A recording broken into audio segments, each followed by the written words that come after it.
uno puede obtener una proteína sin necesidad y es bajo, pues todavía y su C.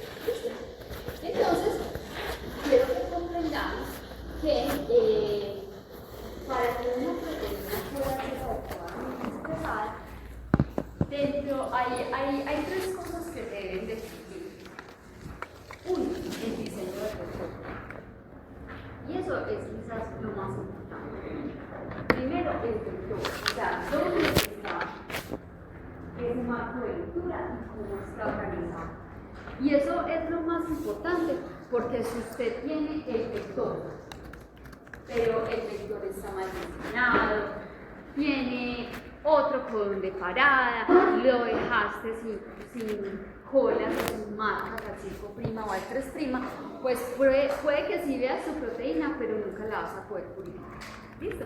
Entonces miren que todo en el vector tiene un sentido. Siempre hay una razón de por qué hay un elemento en el vector. Bueno, otra cosa importante son las células. Las células. Y otra cosa muy importante es el medio de función y la forma de operación. Esto solamente uno lo puede modificar desde que el vector esté bien. Si el vector no está bien, nada puede suceder. ¿Cierto? ¿Por qué? Porque cuando usted tiene un vector que está bien hecho, tienes el vector centrado, el marco de lectura adecuadamente puesto, tienes que tuviste en cuenta en organizar el marco de lectura. Ese vector tú lo vas a poder cambiar o lo vas a poder introducir en diferentes tipos de células. Entonces, ustedes dirán, bueno, ¿hay solamente un tipo de célula? No, hay muchos tipos de células hospederas en las cuales se puede hacer la expresión de la proteína.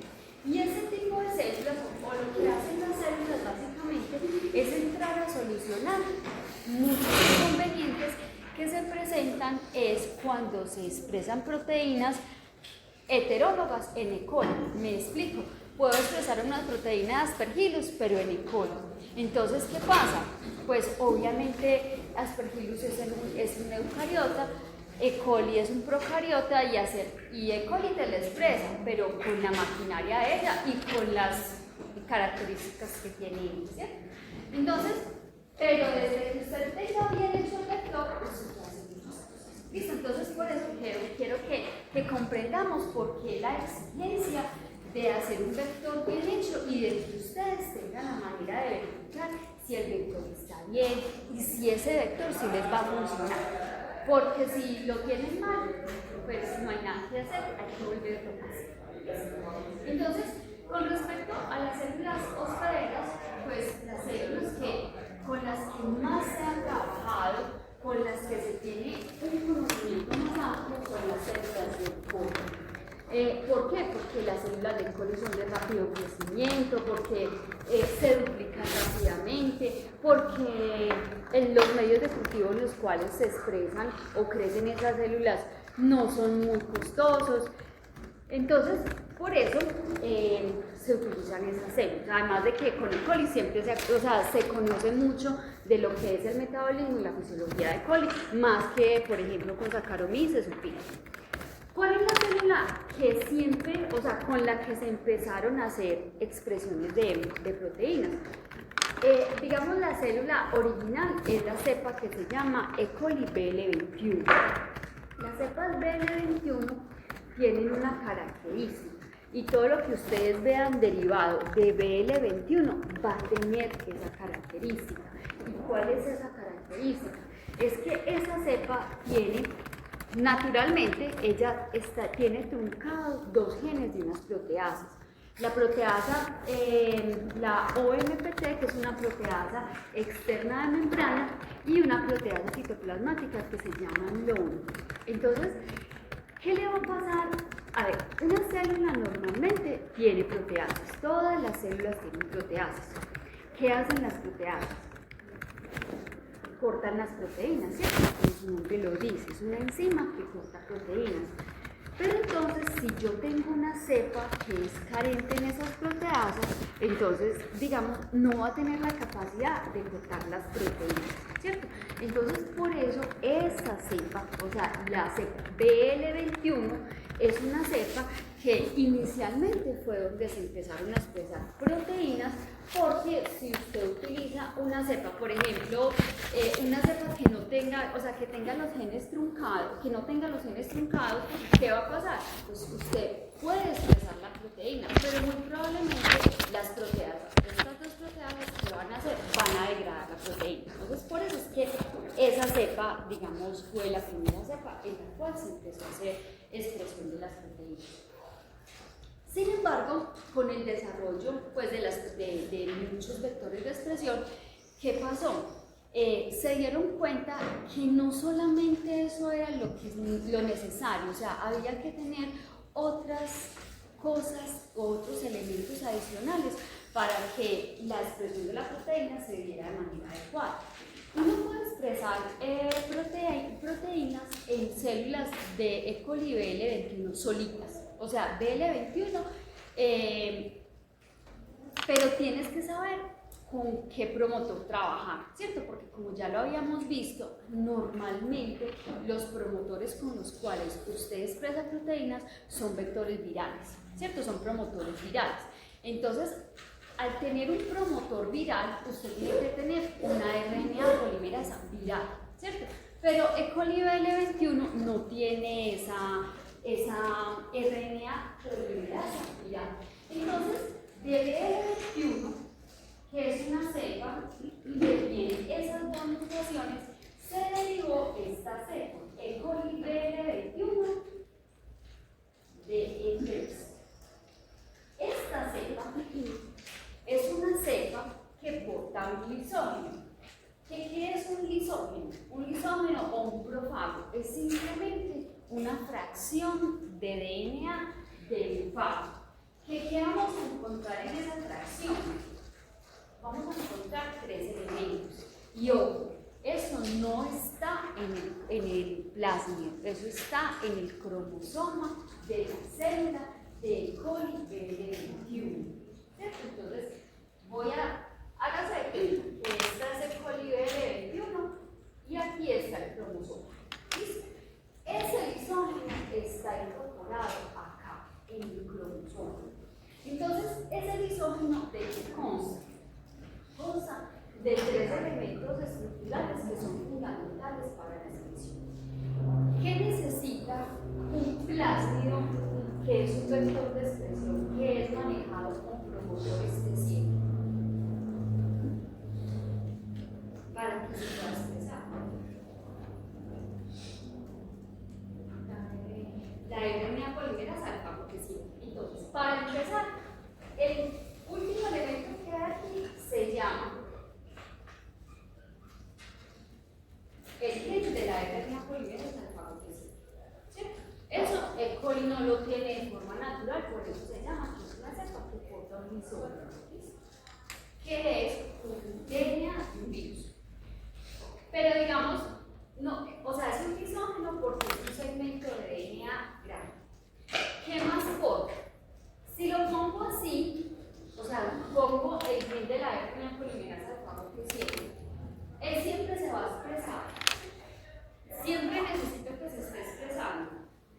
Entonces, lo que hay detrás de él son los elementos de control que van a regular cómo se expresa este gen, el gen de la RNA polimerasa alfa.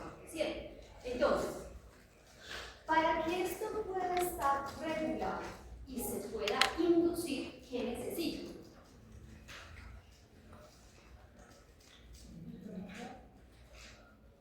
El promotor simplemente es el espacio físico que te va a permitir que una RNA polimerasa se ancla ahí y se empiece a expresar. Si yo le pongo un promotor acá, ella siempre se expresa. Bueno, depende del promotor que le ponga, ¿cierto? Pero normalmente es un promotor de expresión positiva. ¿Qué puedo hacer para que la expresión sea regular? Agregarle un operador. Tiene que tener un operador. Entonces, esos son los otros dos elementos que hay aquí. Aquí hay un operador y aquí hay un promotor. Este promotor es reconocido por qué RNA polimerasa.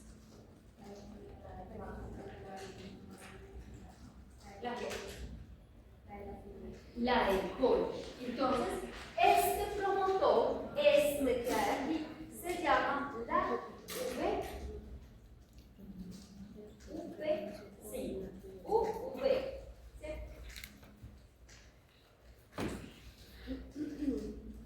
UV5. ¿Qué es eso? Es simplemente un promotor de esos del operador LAC, porque por eso se llama LAC, y fue modificado para que sea reconocido por la RNA polimerasa del coli. Entonces, ¿siempre va a haber RNA polimerasa de coli? Sí, siempre va a haber. Y este promotor se va a unir acá. Pero la RNA polimerasa de coli se une acá. Pero ¿qué pasa? Necesitamos un espacio que es la región operadora, que es donde se ancla aquí. En el operador, ¿quién se ancla? ¿Quién se pone ahí para que la RNA polimerasa no pueda pasar? La proteína represora. Entonces, en el genoma necesitamos un gen latino. ¿Listo? Entonces, todo este sistema, porque las células de todo esto se conoce como BL21DL3, que es una cepa de coli que tiene unas modificaciones en dos proteasas y que además porta este lisógeno. ¿Listo? Y que ese lisógeno es regulado por la I. ¿Listo? Entonces, en condiciones no inducidas, ¿se expresa o no se expresa? En condiciones no inducidas, ¿qué quiere decir? Que el represor se está expresando y el represor siempre va a tener ahí puestecito en la cero, por tanto, no va a haber RNA polimerasa del favorecido.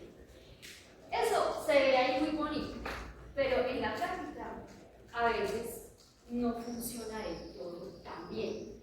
Por eso, por ahí hay unas cepas de E. coli que se siguen llamando E. coli, BL21, DE3 y se les pone P, o feliz S. ¿Qué significa el otro pedacito? P, plasmida. Lis, de lisocimo. Entonces, por ahí la célula va a tener otro plásmido muy chiquitico que normalmente no se selecciona con cloramicina, sino que puede ser con cloramina. Entonces, es otro diferente al otro. Entonces, ¿y el que codifica? Él codifica para un gen de T7 que se llama el gen de la lisocima. ¿Qué hará un gen de la lisocima después? ¿Para qué se utilizará ese gen de la lisocima? ¿Qué hace la lisocima?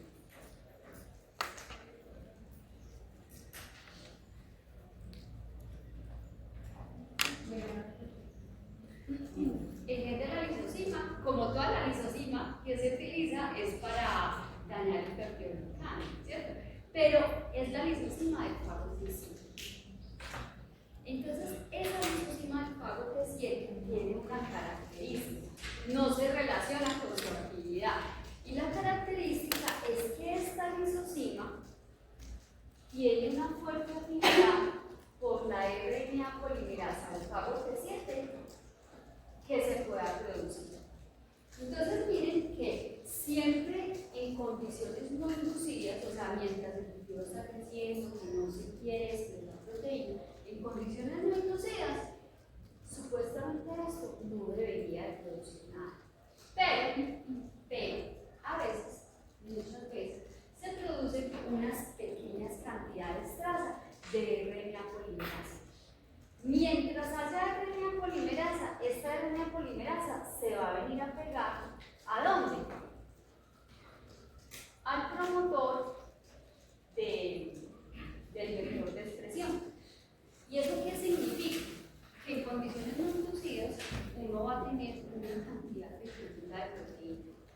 Eso puede no ser problema, pero es problema y mucho problema cuando la proteína que yo tengo aquí le resulta tóxica al coli. Entonces, si el coli va a producir una proteína y la proteína es tóxica y le hace daño a la célula, ¿qué le va a pasar a la célula? Si es tóxica, no muere. Se muere, no crece. Entonces, cuando usted está haciendo el cultivo, o sea, cuando vas a empezar la cinética de expresión, y si hay poquitas cantidades de la proteína que quieres expresar, es una proteína tóxica, ese cultivo va pasando 5 horas y eso no levanta, o sea, no empieza la fase exponencial. Y si no le empieza la fase exponencial, pues hay algo que no lo está dejando crecer. Entonces, cuando eso sucede, entonces aquí, digamos, cobra mucha importancia mantener transcripcionalmente silenciado las pocas cantidades de RNA polimerasa alfa especial que se puedan presentar. Porque esta lisosima, mira, este plasmido que corta el gen de la lisosima, ¿qué es lo que hace? Venir e inactivar esta RNA polimerasa. Entonces, ¿qué pasa? Cuando yo ya tengo, y miren que aquí yo no necesito modificar el vector, necesito ser en la célula. Entonces miren que mientras yo tenga el vector bien, lo puedo ir moviendo de célula a ver a dónde me va a funcionar mi plan. Entonces, ¿qué es lo que pasa? La lisosima viene y inactiva las pocas cantidades traza de RNA polimerasa que se estén generando y por tanto no va a haber expresión de proteína y por tanto esto, el cultivo, cuando uno lo empieza a seguir, él empieza a levantar el cultivo.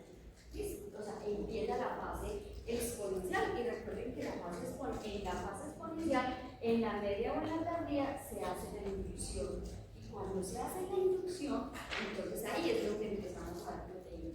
Si el cultivo, si digamos a la proteína le resulta ser muy tóxica al coli, pues, ¿qué es lo que sucede? Uno hace la inducción y el mismo esto empieza para abajo, ¿cierto?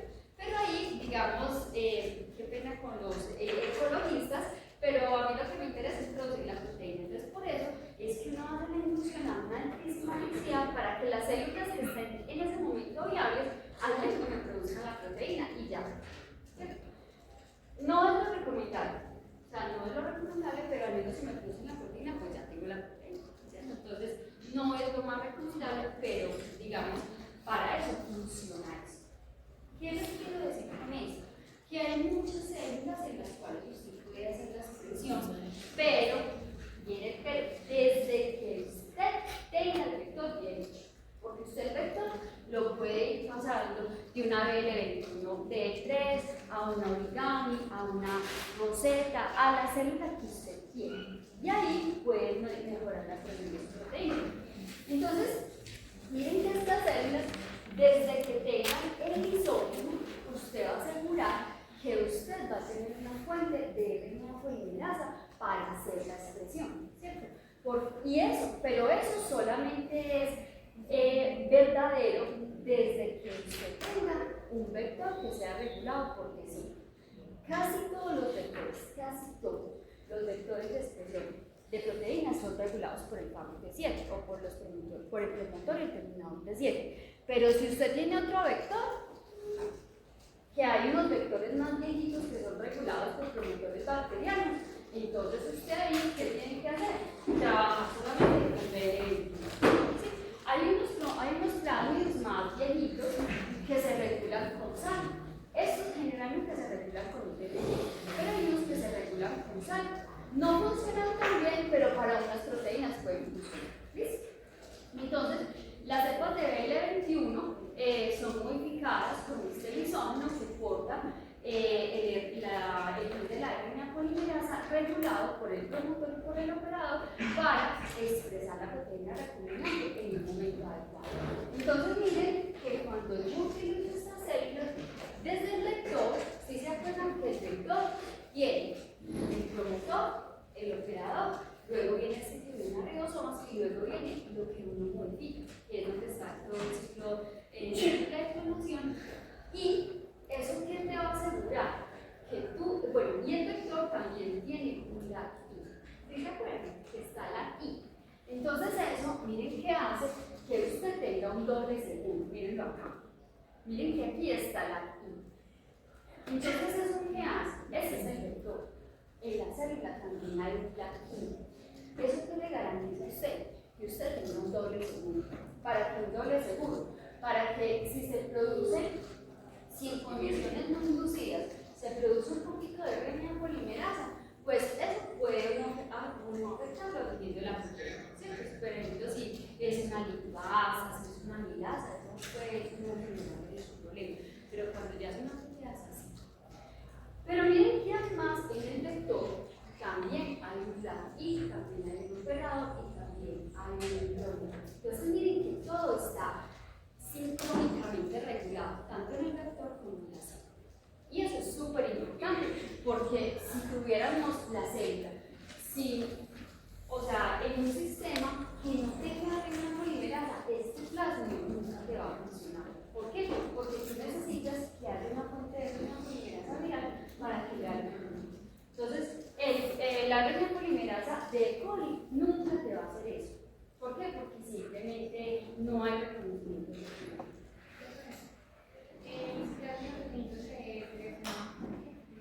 Generalmente es con clorambenicol. Entonces aquí tenemos como, en resumidas cuentas, cómo es que opera todo el sistema. Entonces háganse de cuenta que este cuadro grande es la célula hospedera del coli.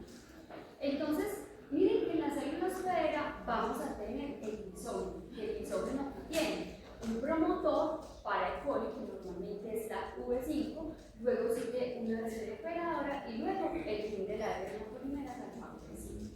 Y esto es lo que se conoce como el lisógeno, ¿cierto? Aquí el D, el 3.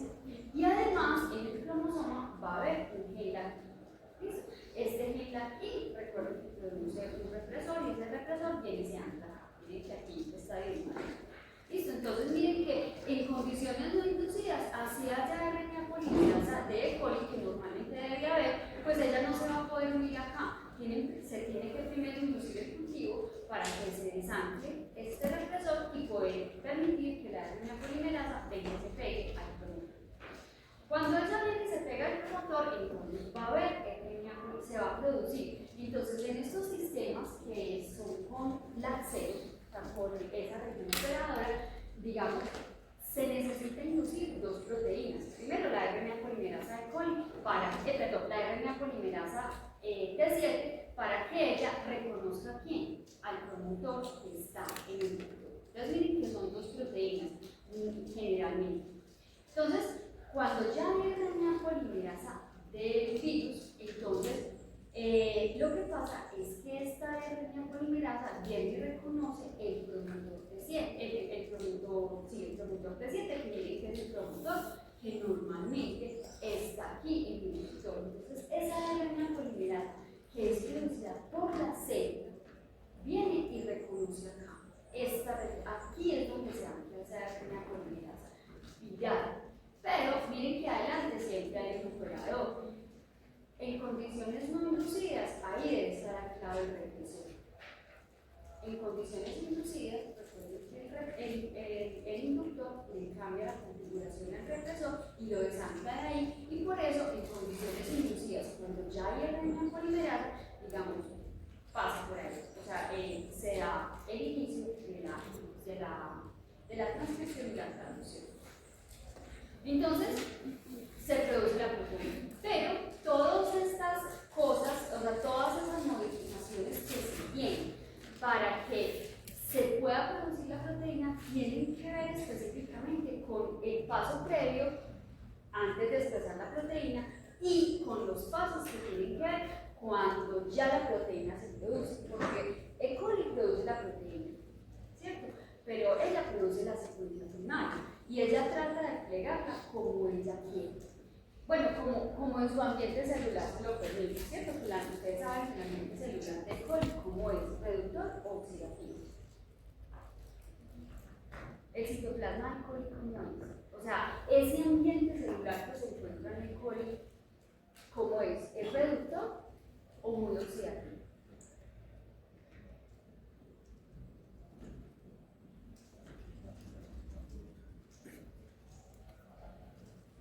En una célula silvestre de E. coli, el ambiente que se encuentra es un ambiente muy reductor. Pero ese ambiente reductor no permite que se lleven a cabo muchas modificaciones posttranscripcionales. Se recuerden que las modificaciones posttranscripcionales es cuando ya está la secuencia primaria y el ambiente, dependiendo del ambiente intracelular que se encuentra en el citoplasma, las proteínas van adquiriendo un exterminio.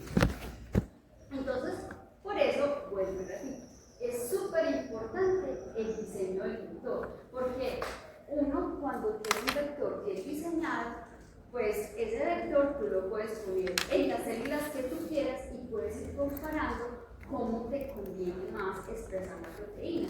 Si en una BL21D3, o en una BL21 feliz, o en una origami, o en una roseta, o en muchas otras células que hay que te van a permitir mejorar la expresión. Pero, vuelvo y repito, la expresión solamente se puede dar si su vector está bien hecho. O sea, si el marco de lectura usted lo puso bien, diseñó bien los timers, tuvo en cuenta que había que restablecer el marco de lectura, porque si no lo restablece, pues se le va a producir una proteína, pero una proteína que no es la que usted necesita. ¿Listo? Entonces, miren que aquí en la célula de coli hay muchas cosas que se han ido modificando. Entonces, lo ideal es cuando uno, ¿esto que creen que es? ¿En la fase soluble o insoluble?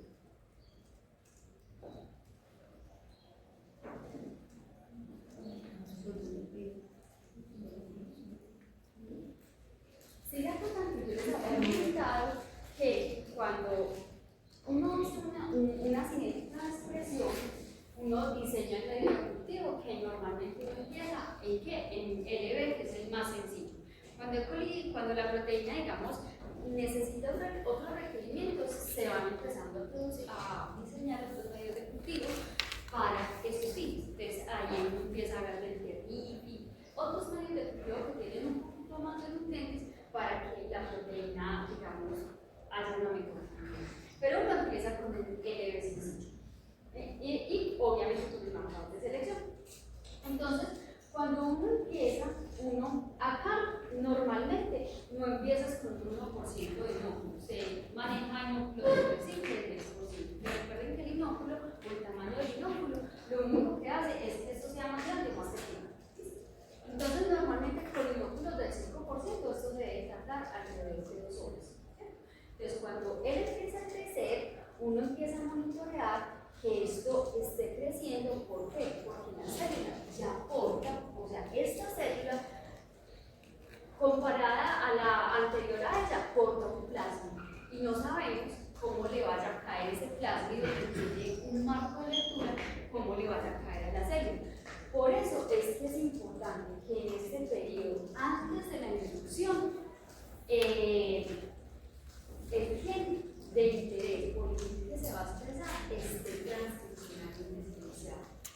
¿Qué elementos en la célula y en el vector permiten la proteína esté transcripcionalmente secuenciada? O sea, no se esté expresando la proteína.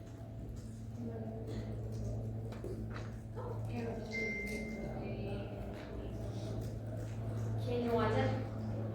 Pero no, te estoy hablando de los elementos en el genoma y en el plasma. ¿Qué elementos son los que permiten que estén transcripcionalmente secuenciados? El operador. El operador, tanto. Miren que aquí vamos a poner un operador.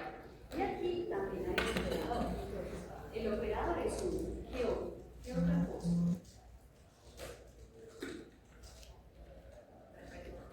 Y el represor. Entonces hablamos de la I y la C. La I y la C son esos elementos. Son elementos porque son elementos genéticos, ¿cierto? Están codificados en el genoma, tanto del cromosoma como del plasma. Entonces esos elementos van a permitir que el gen de interés no se exprese bajo condiciones inducidas. Entonces, por eso es tan importante sacar una muestra, o sea, antes de adicionar el IPPG, uno tiene que sacar una muestra. ¿Para qué? Para corroborar que bajo condiciones no inducidas tu proteína no se está expresando. Y miren que esta es la proteína que se quiere expresar. Miren que con el tiempo ella va creciendo, ¿cierto?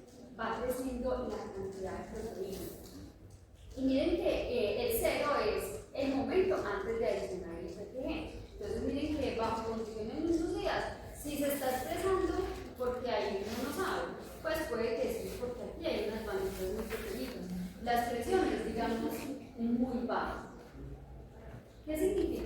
0.5 o el 1 después de la inducción, que ha pasado 0.5 horas o 1 hora después de la inducción y se espera que esa banda crezca mucho.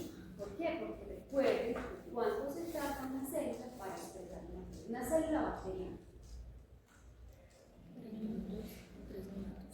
Más o menos se tarda 3 minutos en expresar, ¿cierto? Entonces, por eso, muchas veces, claro que hay que darle un poquito de tiempo porque cuando uno hace la inducción, ¿qué es lo que pasa? Se desancla aquí y se desancla acá, ¿cierto? El profesor se desancla. Entonces, al desanclarse, si no hay RNA polimerasa de T7, esto no se va a expresar. Tenemos que esperar primero que haya RNA polimerasa de T7 para que ella, pues igual está en el mismo citoplasma, ¿cierto? Entonces, ella se produce y cuando reconoce aquí en el plasmio empieza la expresión, ¿cierto? Aquí no estamos viendo, aquí en el gen no se ve la RNA polimerasa del famoso T7. Lo que estamos viendo es la proteína, o sea, el producto que está cargado con este plasma. ¿Listo? Entonces se fundaría ahí con clorofiloscopio para impedir la proteína. No, lo que pasa es, no, aquí yo estoy trabajando solamente sin la lisosima. Normalmente uno empieza a trabajar con una cepa de coli BL21 y con el lisosima, nada más. Estas cepas son normales, o sea, uno, entre el pool de cepas que uno tiene, básico tiene que tener BL21 de X. Y la otra es opcional, ¿cierto? Pero cuando o sea, tu cultivo no crece, entonces ahí sí te toca invertir los 15 millones de pesos para comprar estas. Entonces, pero cuando uno tiene la cepa, ¿qué pasa? La cepa crece en cloramfenicol. Entonces uno le adiciona cloramfenicol y cuando lo induce, hay un sistema por medio del cual la inducción hace que ya no se exprese más. O sea, es otro sistema diferente. Pero cuando el cultivo está en condiciones inducidas, pues entonces, cuando el cultivo está en condiciones inducidas, la cepa, este plasma, la lisosima ya no se expresa más, porque si hay lisosima y hay RNA polimerasa, pues él le va a atajar un poco la transcripción de eso, y no es la idea. Entonces, cuando se induce, entonces esto ya deja de funcionar. Bueno, entonces, en este gen, esto es un gen de poliacrilamida en condiciones desnaturalizantes, y la idea es que uno vaya viendo cómo se va expresando la proteína. Aquí uno simplemente que ve que una banda de una proteína está creciendo, y por eso es que es tan importante que usted estime el tamaño de su proteína, porque si usted a la proteína, que es de 30 kilodaltones, no le sumó las colas que tenían al 5, las colas al 3, o quién sabe qué hizo, pues usted no tiene forma aquí de saber si sí es o no es proteína. Entonces, por eso es que es tan importante el tamaño, porque el tamaño es lo único que te va a permitir identificar si es o no proteína. ¿Listo? Pero hasta acá uno no sabe si la proteína tiene o no tiene actividad. Uno ahí que dice si se está expresando la proteína y si está creciendo en el tiempo. Normalmente uno hace estas cinéticas, y cuando hace la cinética, digamos, el cultivo, como las cepas de coli que se utilizan para efectos de expresión son tan metabólicamente activas produciendo proteínas, entonces hay unas proteínas que trabajan muy bien o expresan muy bien esa proteína las primeras 3 horas. Hay otras que hasta las 10 horas, entonces no les puedo decir específicamente hasta qué punto, pero si no, después de la expresión no es más de 18 horas. En la expresión, digamos también, como son células que están solamente inclinadas a producir proteína, entonces ¿qué pasa? Uno va viendo que crece la proteína muy bien, pero cuando va a terminar la actividad, crece que no tiene actividad. Entonces, ¿qué pasa? Muy probablemente el coli la pegó de otra manera, entonces la proteína no tiene actividad. Entonces, muchas veces lo que se hace es que el cultivo de coli uno lo crece hasta acá, a 37 grados centígrados, que es la temperatura óptima de crecimiento del coli. Pero ya para fines de expresión, y como uno sabe,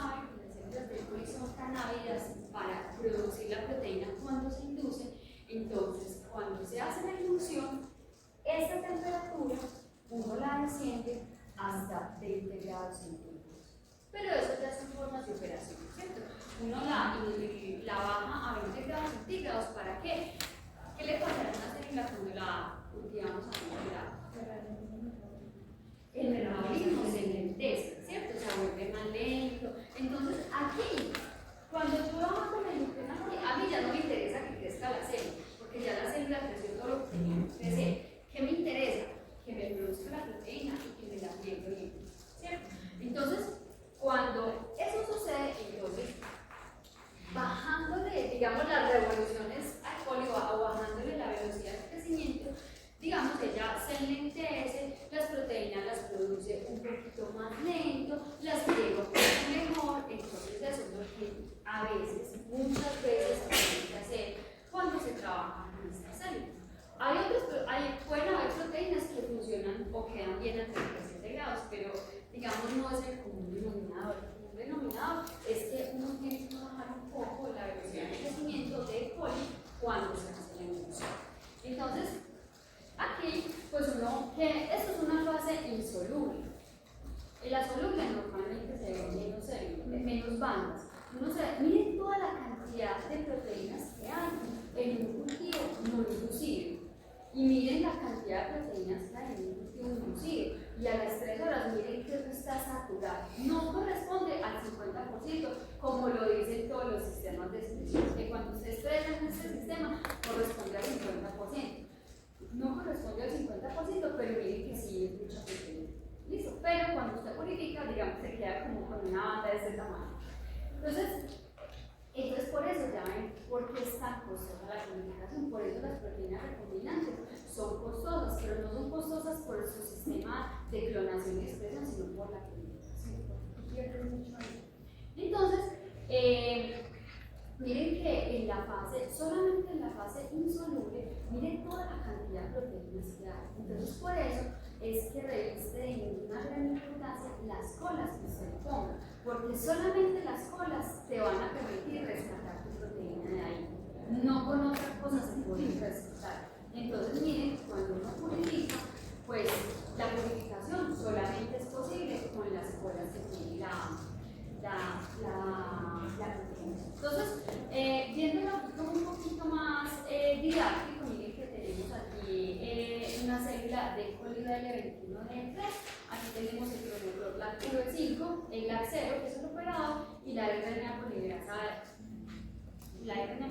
del famoso 7. Y por supuesto, vamos a tener un LAC-I, ¿cierto?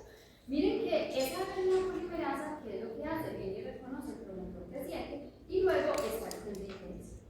Si se acuerdan, ¿cuánto tiempo dura un RNA bacteriano?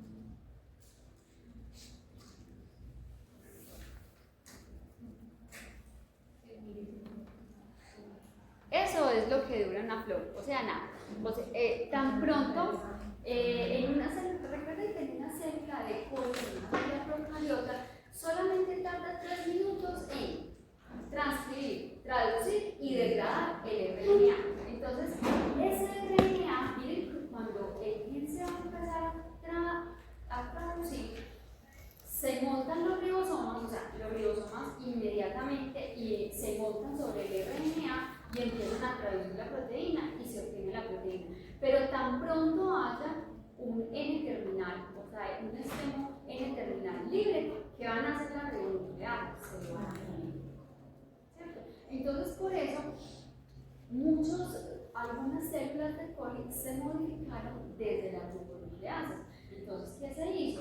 Hay una mutación en la ribonucleasa E, la ribonucleasa E, ¿por qué es famosa? Porque en el marco de lectura de la ribonucleasa se hizo una mutación en la posición 131. Entonces, esa mutación en la ribonucleasa 131 hizo que se dañara la configuración de la ribonucleasa, o sea, la ribonucleasa ya se pliega de otra manera y entonces ya no tiene mucha actividad de ribonucleasa.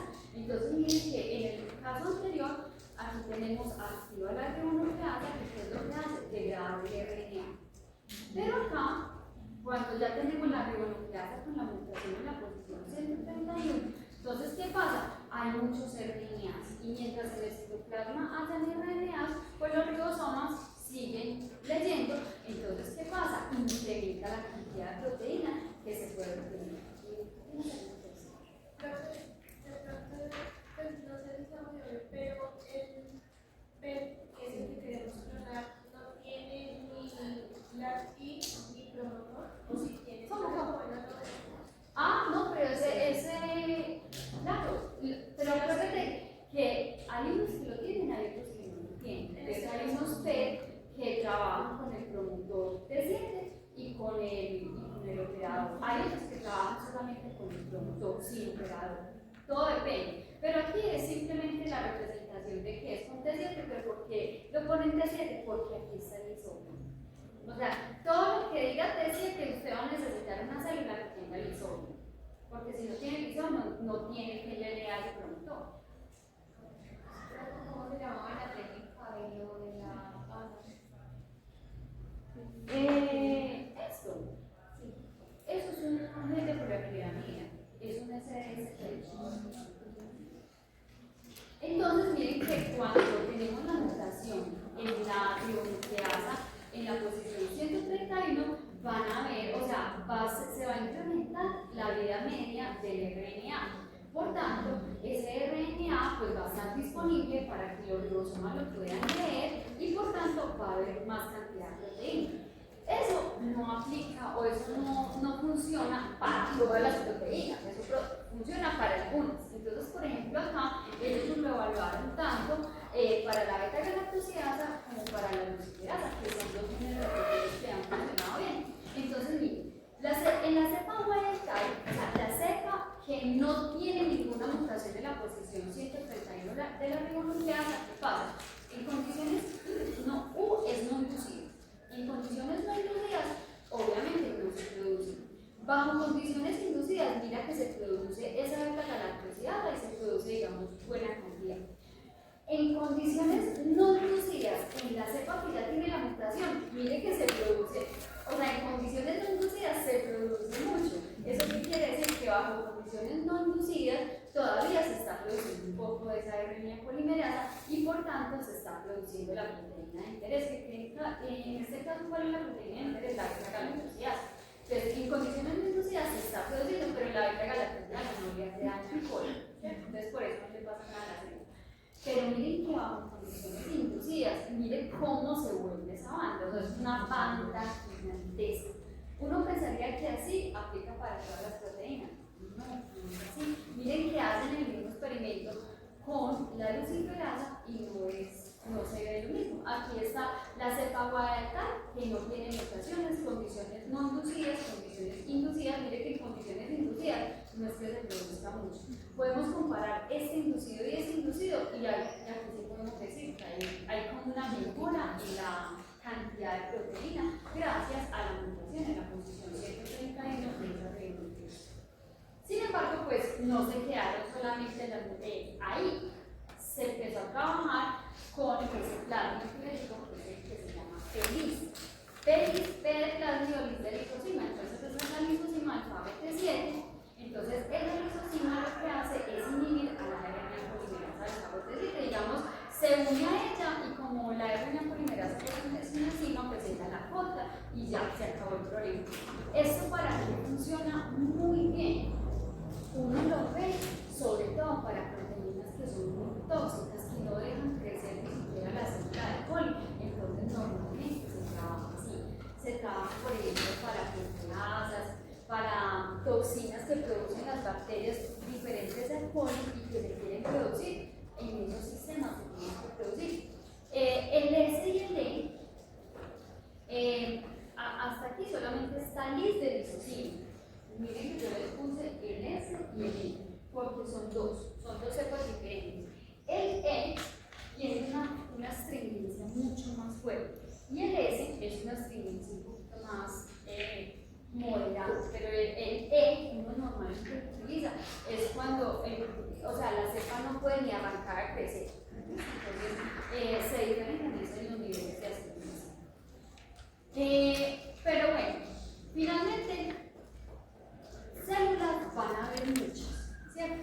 Usted qué es lo que necesita porque desde la célula usted qué puede arreglar. Usted no puede arreglar el marco de lectura desde la célula. Usted no puede arreglar, o sea, desde la célula uno qué puede arreglar. Puede arreglar si se produce o no se produce más proteína. Puedes arreglar algunas modificaciones posttransduccionales, pero nada que tenga que ver con la secuencia, porque la secuencia, ¿dónde está? En el plásmido, y el plásmido usted pensando. ¿Listo? Entonces, por eso les digo que lo más importante es tener un vector bien hecho, bien diseñado, de tal manera que usted ese vector lo pueda coger y ponerlo en otras células para que se mejore la secuencia. Entonces, aquí, pues esto es simplemente una forma, pues es una casa comercial, no le estoy haciendo publicidad a la casa comercial, pero esto es para muchas casas comerciales. ¿Ellas qué hacen? Te ofrecen el fenotipo básico, que es el BL. ¿Qué es el BL? El BL21. ¿Esto para qué se hace? Normalmente se hace para que usted maneje plásmidos de expresión que no son regulados por el. Cuando ya tienen el DE3, son plásmidos, o sea, es para que usted maneje expresiones de proteínas en plásmidos que son regulados por P7. Y te ofrecen también, digamos, o sea, los tres, el BL21, el BL21 DE3 y el BL21 feliz, que el feliz, recuerden que es más para inhibir esa RNA colineasa en P7. Entonces, de esos, o sea, siempre son como esos tres, entonces usted qué es lo que hace, mira a ver cuál de todos esos necesitan. Por ejemplo, hay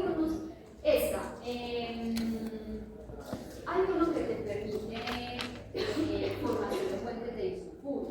Entonces, usted qué es lo que tiene que hacer, mirar el entregamiento de sus proteínas, si la proteína necesita fuentes de isospuro. Entonces, sobre eso, pues, se ha trabajado mucho, precisamente, ¿por qué? Porque los fuentes de isospuro están en muchas proteínas, son modificaciones que en las bacterias casi no hay, pero en proteínas eucariotas sí. Entonces miren que en este red se comparan tres tipos de células hospederas: las origami B, las roseta gami B y las origami 2. Ya les voy a decir más o menos en qué consisten estas células. Entonces, ¿qué es 1, 2, 5, 6, 9 y 10? Hace referencia a la célula que ya mencioné, sea la origami B o la roseta gami B o la origami 2. Pero son células donde se está mostrando la fase soluble y la insoluble, pero con el vector vacío.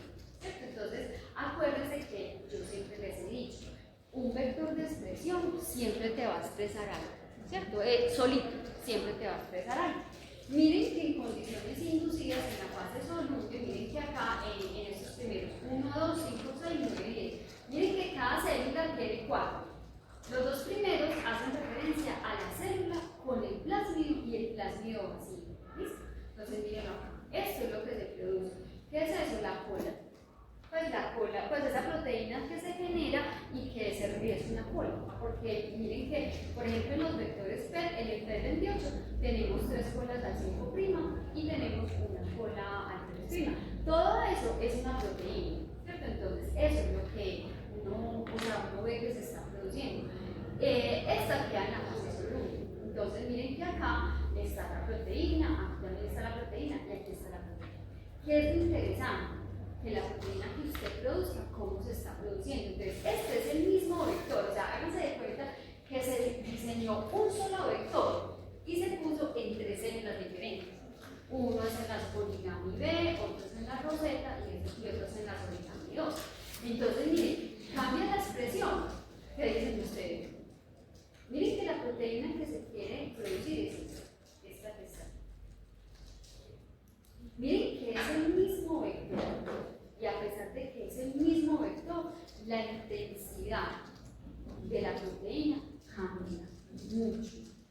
Miren acá. Miren que acá en las origami B, la proteína que se obtiene es mucho, tanto en la fase soluble como en la insoluble.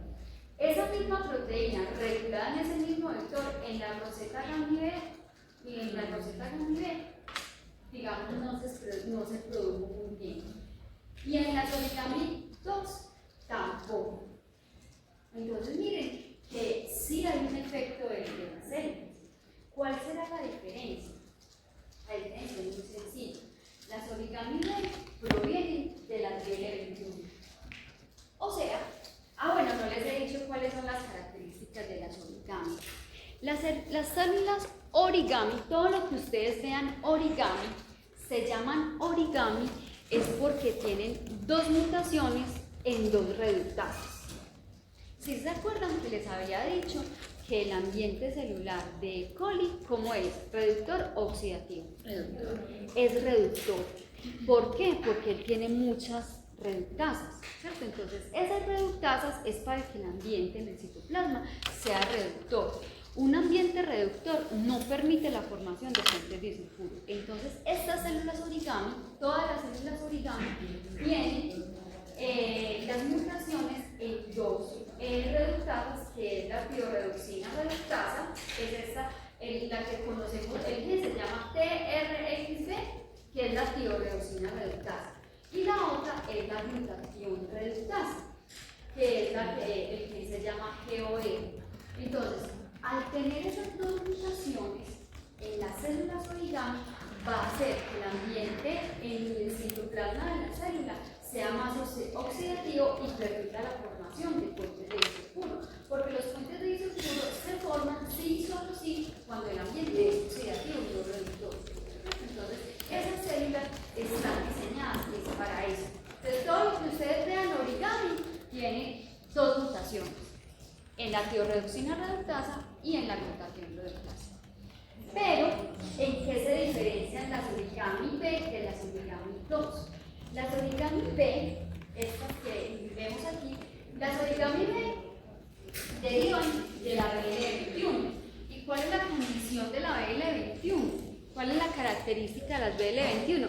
Que además tienen dos mutaciones, en la proteasa LON y en la proteasa OMPT, ¿cierto? Entonces, eso hace que obviamente aquí sea mucho mejor, porque las origami 2 no vienen de BL21, las origami 2 vienen de la cepa que se llama ECOK12, y la cepa ECOK12 no tiene esas mutaciones en esas proteasas.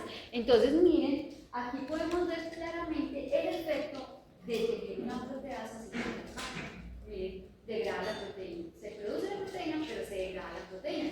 Entonces, si vemos que cuando uno tiene el plasmio, digamos, uno ya tiene más o menos el 60% de las cosas hechas. Y usted le va cambiando el hospedero y va viendo diferentes formas de expresión. Entonces, miren, importante que cuando el plasmio vacío siempre va a ser la misma proteína. Y la proteína normalmente coincide con lo que digamos estas marcas que tienen. Esta simplemente es la comparación entre las dos cepas origami que les acabo de mencionar. Recuerden que esta es la que tiene las 4 mutaciones, las origami B son las que tienen las mutaciones en las dos proteasas y en las dos reductasas. Mientras que la origami 2 solamente tiene las mutaciones en las reductasas. Entonces miren que obviamente es mucho mejor en la origami B que tiene esa, pero es que tengo que aclarar, esto es porque la proteína que se está expresando es una proteína que tiene puentes de disulfuro. Entonces por eso uno tiene que saber su proteína qué modificaciones postraduccionales tiene, pues para ofrecer unas mejores condiciones. Si digamos no es una proteína que tiene modificaciones postraduccionales, pues no se gaste la, o sea, hágale en la célula básica, que es BL21 de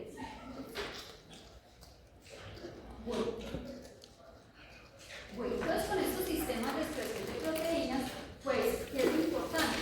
Que usted la proteína la va a expresar en un momento adecuado.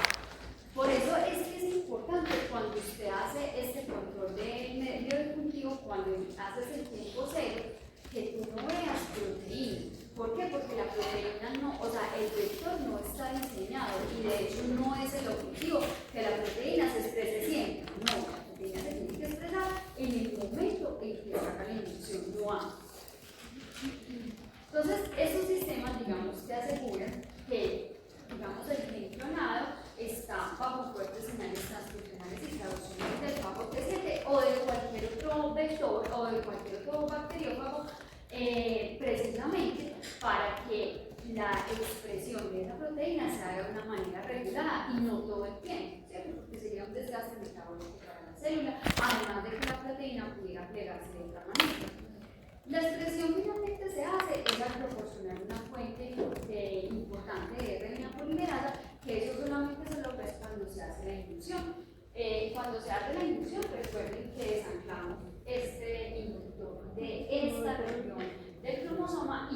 también se desancla acá. Recuerden que el vector igual tiene la I. ¿Para qué? Para que también esté pegado en condiciones ya inducidas. La idea es que ese inductor se desancle. Y el producto deseado, todas las tasas comerciales dicen que son del 50%, eso no es. Eso normalmente es un poco menos, muchas veces no llegan al 20%, pero que es importante que usted obtenga la proteína con actividad y que pues, en el tiempo pueda lograr toda la cantidad de proteína que se necesita. Y pues lo que les decía ahorita, este sistema es capaz de mantener transversalmente inactivo o silenciado el filtronado bajo condiciones inducidas. Y eso es gracias a que tiene un operador y a que hay un operador y que hay un represor tanto en el cromosoma como en el plasma que le van a permitir que siempre ese vector esté, digamos, en condiciones inducidas, esté silenciado. Cuando digamos hay fuentes o hay pequeñas o trazas de RNA polimerasa alfa T7, pues ¿qué sucede? Pues desde la célula se puede controlar eso con las variantes que tenemos del daño con la difusión.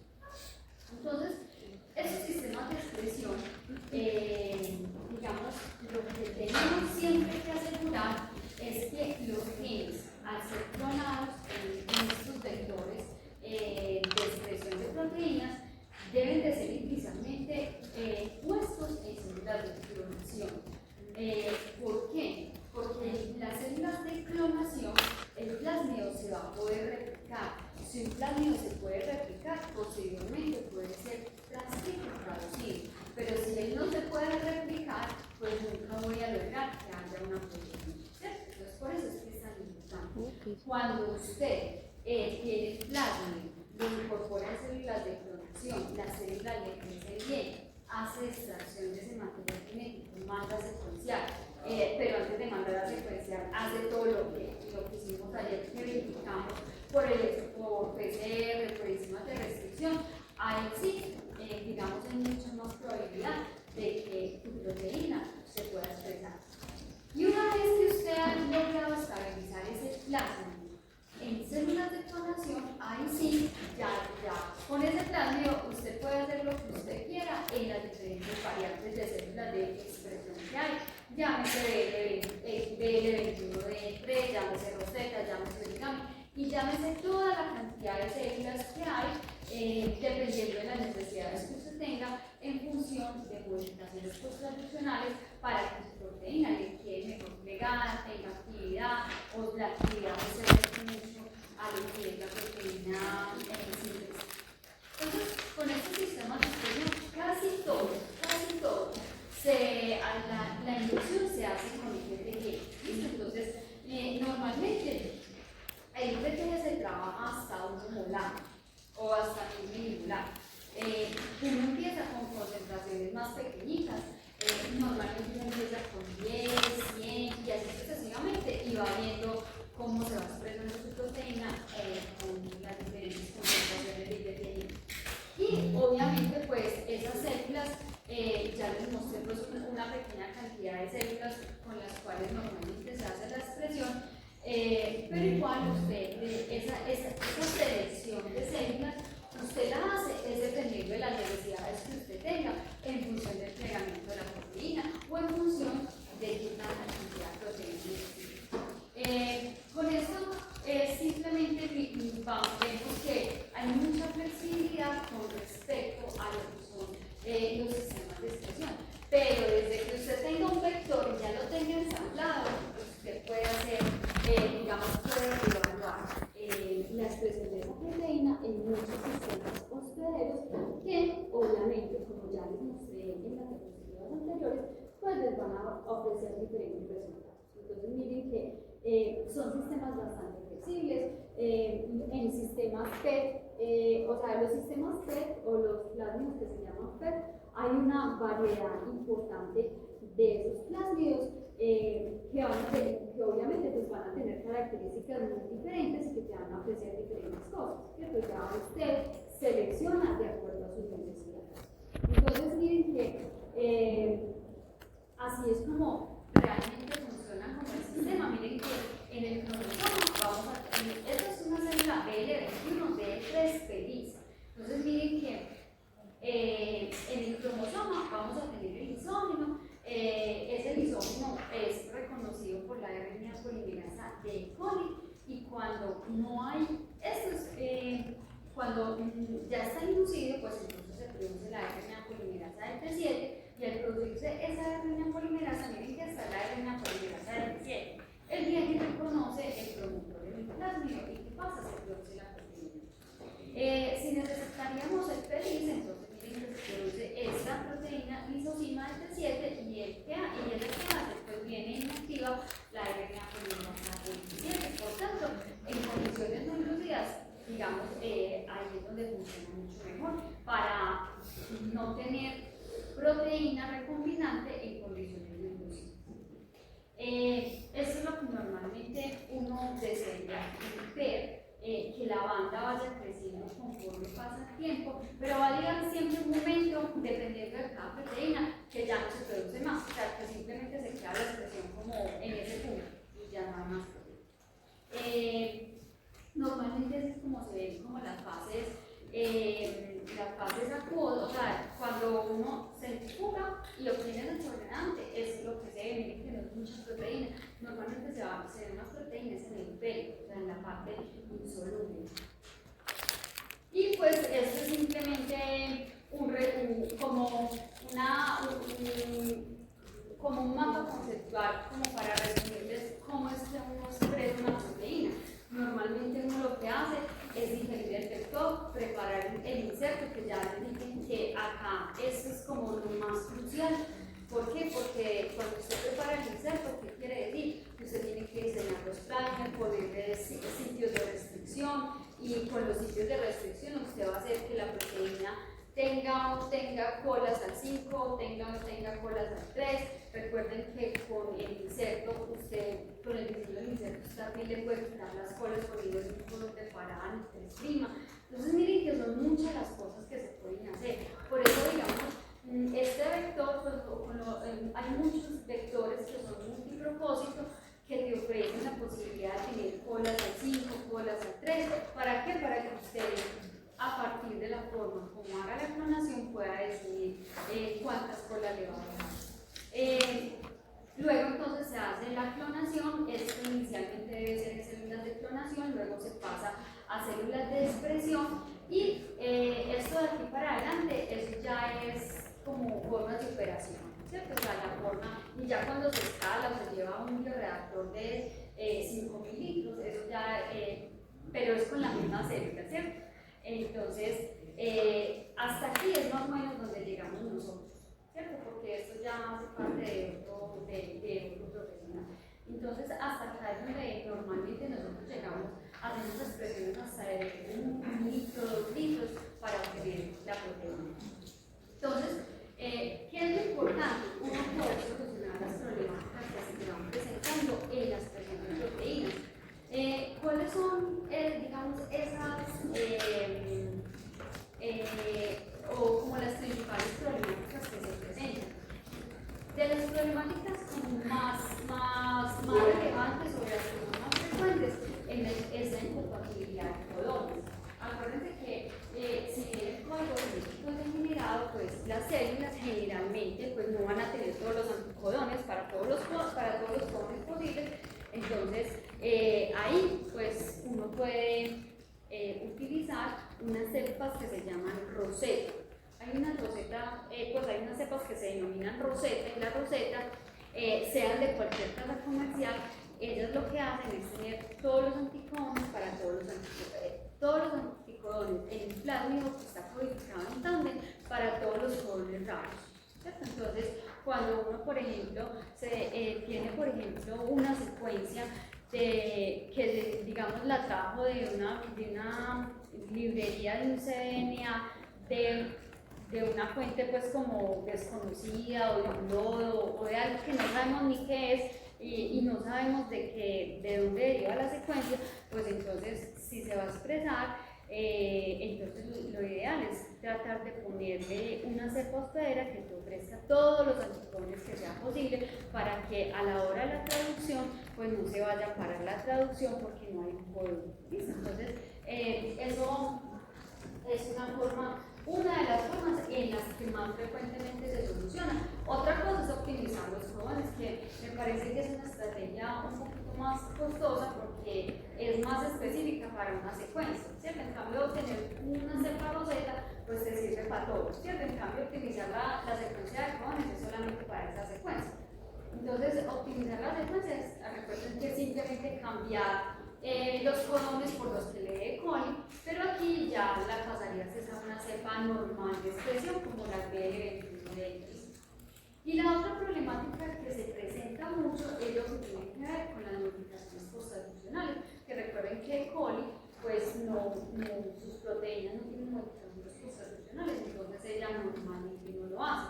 Entonces, las problemáticas que tienen que ver con el plegamiento, uno los puede solucionar desde la cepa, pero que la bien ensamblada.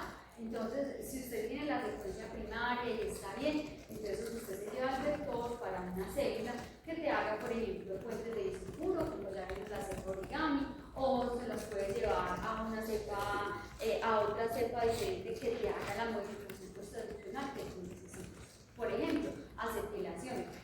Por ejemplo, en las proteínas bacterianas sí hay fosforilaciones, pero normalmente proteínas eucariotas no son fosforiladas, entonces depende, o sea, eso va a depender de tu proteína. Entonces, por eso es que es importante que uno sepa qué proteína está expresando y cuáles son las necesidades en términos de modificaciones posttraduccionales.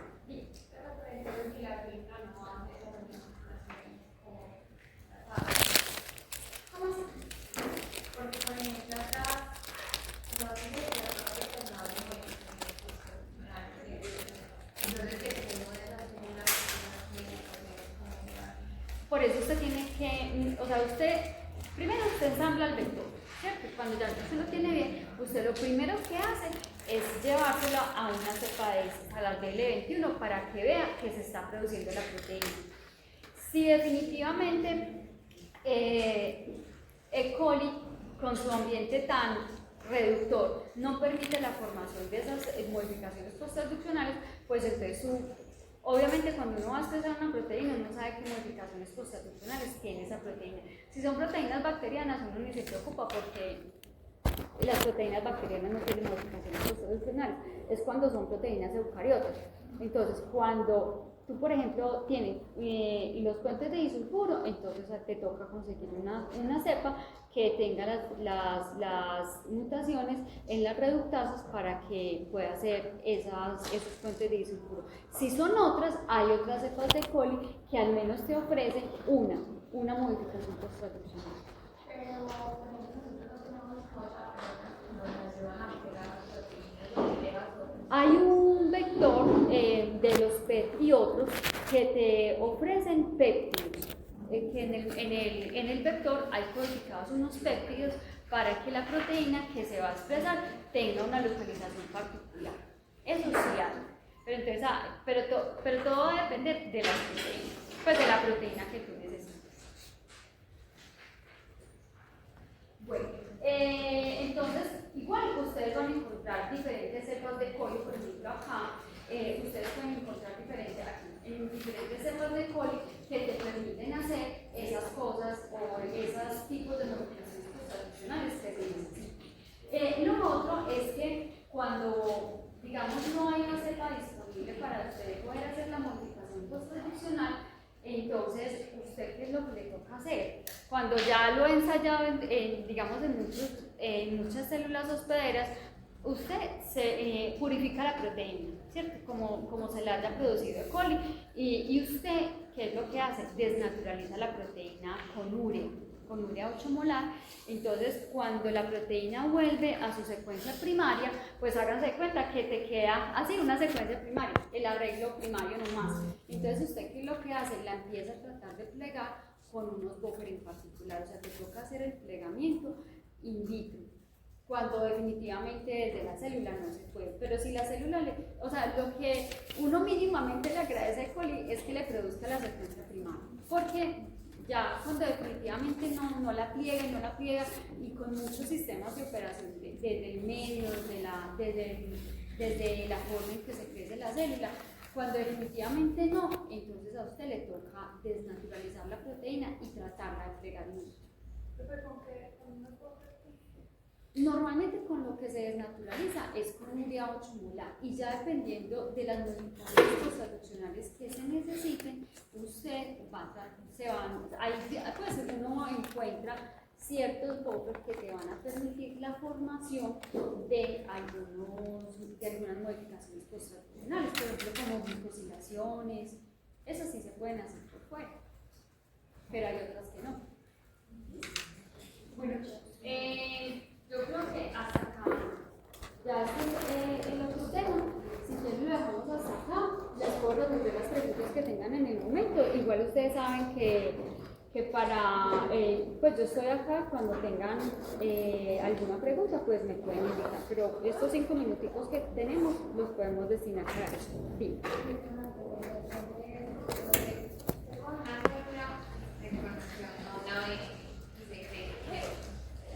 No, aquí ya están en las células de expresión. Aquí ya no son células de clonación, porque recuerden que células de clonación no tienen la RNA polimerasa al principio. Usted sí la puede crecer ahí, pero ella no te va a expresar. Pero eso tiene una expresión de clonación. Sí, porque cuando usted transforma, o sea, cuando diseña su vector y ligas el inserto al vector, ahí tú la tienes que meter en una clonación. ¿Para qué? Para que usted vea que la célula está creciendo y para verificar todo lo que ya vimos esta semana. Verificar que el marco de lectura está en sentido, tanto por PCR como por enzimas de restricción. Y la pantalla familia, la pantalla. O sea, a ver, tú lo primero que haces es transformar, o sea, cuando diseñas el plásmido, ¿qué es lo que haces? Le incorporas a una célula de clonación este vector. ¿Pero para qué? Para que el vector se replique ahí adecuadamente. O sea, el vector se replique porque como el vector acaba de ser cortado y ligado, entonces usted necesita que él vuelva y se ensamble, y que al ensamblarse él quede bien y se pueda replicar. Cuando usted lo tiene en una célula de clonación, por ejemplo una top 10, entonces acá usted hace la extracción de DNA plasmídico, o haces la verificación por medio de PCR de colonia, o lo haces con enzimas de restricción, como sea, pero usted tiene que hacer la verificación. Cuando usted ya ha verificado que efectivamente el inserto está en sentido al productor y que todo está bien, usted lo manda a secuenciar. ¿Para qué? Para ver que la organización esté bien hecha, que no le falte absolutamente nada. ¿Por qué se lo digo? Ya les voy a contar por qué. Y ya cuando le lleguen los resultados de la secuenciación, entonces usted ya esta la incorpora en una célula BL21 de E3. Ahí ya, pero y en esa célula BL21 de E3, ahí es donde hace la secuencia. ¿Por qué les digo que no pueden obviar la secuenciación? Porque en la secuenciación, ¿usted qué es lo que ve? Ve el promotor, o sea, tienes que ver que esté el promotor, que esté el operador, que esté el sitio de unión de ribosomas y el ATG. El primer ATG, que es de donde empieza la traducción. La transcripción y la traducción. ¿Por qué se los digo? Porque una vez mandamos a sintetizar, eso nos vamos a ver en otra parte, que mandamos a sintetizar un vector porque era una secuencia sintética, o sea, era una secuencia diseñada y se pagó una millonada por ese plásmido. Y cuando el plásmido, pues no, lo pasamos por una célula de clonación, él creció bien, y cuando empezamos a expresarlo, no expresaba y no se veía nada. Y cuando llegó la secuenciación, pues se mandó a secuenciar y vimos que el ATG no estaba. O sea, no habían puesto la A del ATG. Empezaba TG y lo que sí. Entonces, exacto, vale. Entonces,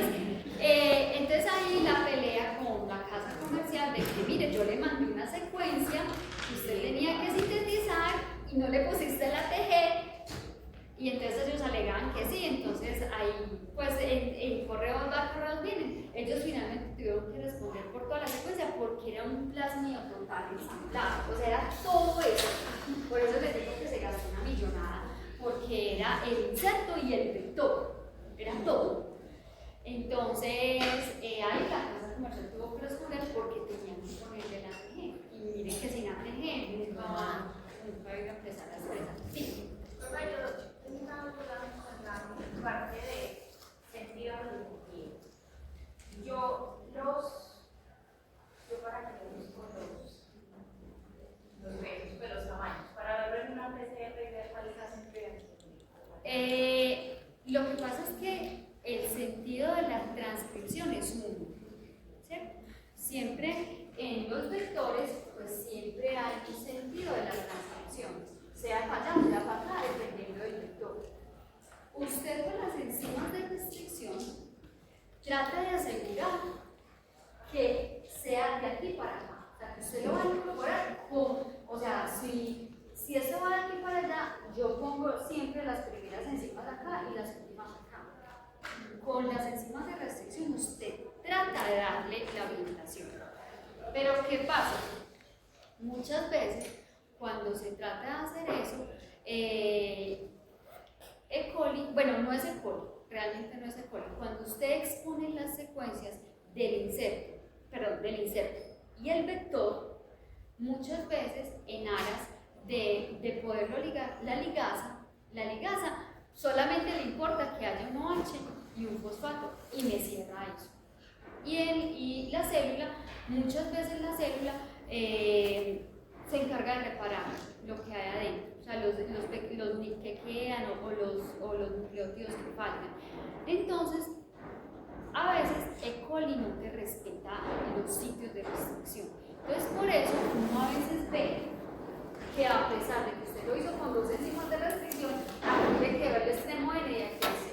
Y uno dice, pero si lo hice con las enzimas de restricción. Entonces, por eso, siempre uno tiene que verificar el sentido. ¿Por qué? Porque usted le puede voltear esto, o sea, usted lo puede voltear, o sea, cuando se le voltea, proteína va a haber del tamaño que usted necesita, pero actividad no. Entonces, para usted olvidarse todo eso, primero tienes que verificar que al menos el sentido de tu inserto está bien puesto. O sea, pero verifico en la PCR. Sí, con lo que vimos ayer, con las enzimas de restricción, que lo igual lo corres en un test de agarrosa y vas a ver dos fragmentos con dos polimorfismos diferentes. O con la PCR, que igual lo tienes que correr en un gel de agarrosa y ver que te genere un fragmento dependiendo de los fragmentos que estés utilizando.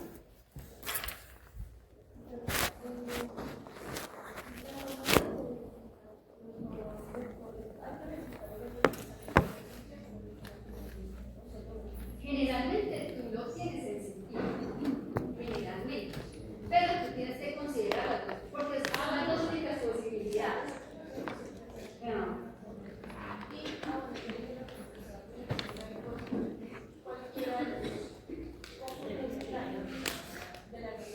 Sí, usted puede escoger el forward del inserto más el reverso del vector o el reverso del vector del inserto.